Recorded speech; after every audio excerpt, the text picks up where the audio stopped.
color, and it's a little bit wider. We don't have the recommendations over on the right hand side, and once again, no settings, just discussion. So hitting the button over here,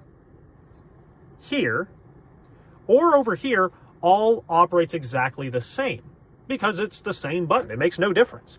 Now, a lot of people don't realize how to get this to pop up. If you hit these three little dashes right here, you can only do this while in park too, so very important. Otherwise, it's just not going to work.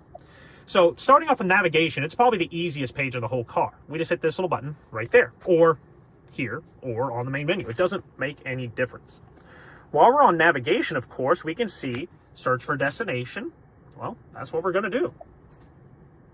We could add a home address. We could add a work address. We could all do that right from here. It's no problems. But in this case, I'm just going to hit up here where it says search. I'm going to go ahead and enter in the dealership.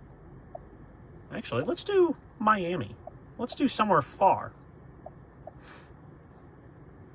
So we're going to do Miami Center Lakes. Yeah, we'll do Miami Gardens, all the way down there.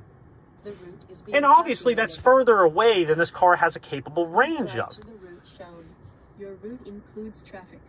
So we can see right over here, I'm going to peel this off for a brief period, the car is calculating that in about 187 miles, we're going to stop at a... And you can, it's telling us all this information. Hey, you're not going to make it. You're going to have to stop somewhere and charge. Now, once again, I've already set the parameters on this car that I want to arrive with 25%. We can even vary that, but we're not talking about that. So plus 2 minutes due to traffic, plus another 13 minutes for charging all the way over there. But then we're going to arrive with 25% battery. No problems at all. Pretty cool. And that's the charging planner. In my opinion, probably the most important option on the car to get. Then, of course, how to stop guidance once we're going along is you just hit this little guy right over here. And once again, just for the sake of our customers' privacy, we're going to go ahead and cover that up. That's the navigation system. It really is that easy. Of course, I'm going to get rid of that address because I don't want it to be in there. Next, we're going to talk about music. One of the more complicated pages on the car, interestingly enough. Now, we can adjust the sorting of these sources right over here to what's most important to anybody, but once again, that's all personal preference. From here, this will be our favorites, and lo and behold, how to add something to our favorites, it's the same symbol. So if I were to hit that, actually tap it, there we go. And you'll see now that's not gray anymore, and that means I could access my favorites, but I don't want to do that. And you see I removed the only favorite, and it goes gray again because there isn't one. So while I'm on FM, I can go next station, next station, next station, so on and so forth, pretty easily. But when you get to a source that has a lot of them, you want a list. So list is going to be, no matter where you are, the list of all the local stations coming in at the best reception. In this case, I'm in a bunker of our dealership over here. I only get a couple stations that come in realistically. It's pretty fun. If I go to satellite, well, look, list is still the same thing. I can hit all stations. I don't have any signal, so that's why it's all saying unavailable. But I could choose whatever one I want, and I think this is the easiest way to do it, is right over here. And tap whichever one, and of course, you're good to go. Pretty cool. Come back to play, and we get a little bit more information. Bose is just how you adjust the treble, bass, fader, everything like that on the car, so no problems at all. Telephone, once again, one of the easier pages. Since we don't have a phone hooked up, all you do is just hit start search right over here. For people that are just learning the car, when the car prompts you for Apple CarPlay, I actually don't recommend initially using it because it can add a layer of complexity into the car's infotainment system that I'd rather you guys just spend some time learning the car first. Then if you want Apple CarPlay a little later, we can do that. Pretty cool. So just simple work right over there. And this is the easiest page. There really isn't much to discuss on telephone. You have keypad, contacts, and call history. And they're all self-explanatory. Contacts are contacts, call history are calls you made or missed, and keypad is your keypad. That's about it. Very simple. Down over here, this little car symbol is just car stuff. So we could change our driving modes. If you don't have a sports chrono, this is where you're going to come to change your drive mode settings. It's right over here. We have our chassis stiffness right over here. A lot of people ask me, well, what's that for? Well, if you're going through some nice sharp corners on the back country, a little stiffer suspension can help the body roll, really change the car's handling. We have our chassis height if you have air suspension. Our recuperation, once again, we already have a steering wheel button for that. You could have more, you could have less. It's not a problem.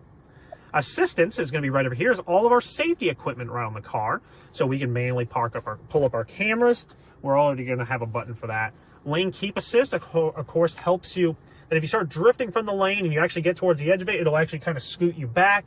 Active lane keeping means when you have active cruise control going, it holds your lane. So you're kind of sitting there in the middle of the lane, it'll hold you there. You just kind of rest your hand on the steering wheel.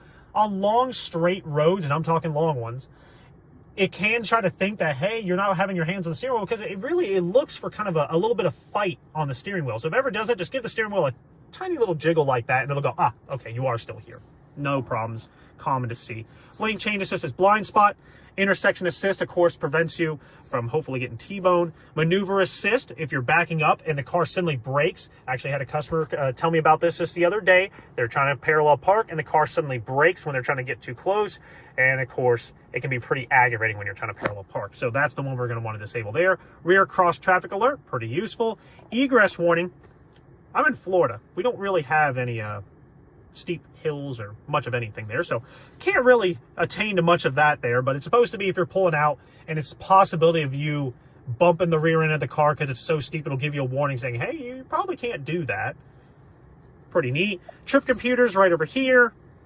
Comfort, just a lot of settings and stuff like that. This is where to come to adjust the ambient lighting, but we're not really worrying about that right now at all. So we've gone over the core functions of the car: navigation, media, phone, and vehicle. There is, of course, a couple of other pages we're going to really discuss is going to be air conditioning. Once you really have it set, you really don't ever have to hit it. So all the air vents right over here are all electronically controlled. We can hit diffuse, and this is where I recommend doing. I hate having cold air blowing on my face, and it kind of just spreads the air out and cools the cabin nice and quickly. Focus, if it's a hot day, you need it pointing at your face, you hit focus. Or you can even hit individual and move the air vents exactly where you want them, and it's kind of fun. So you just grab it and move it. You can even adjust how much air comes out of them. Pretty fun, but for the most part, I just leave it on diffused and let the car handle it. Air quality, of course. Ionizer if you're an allergy-filled mess, automatic air circulation. Make sure both of those are on. That's it.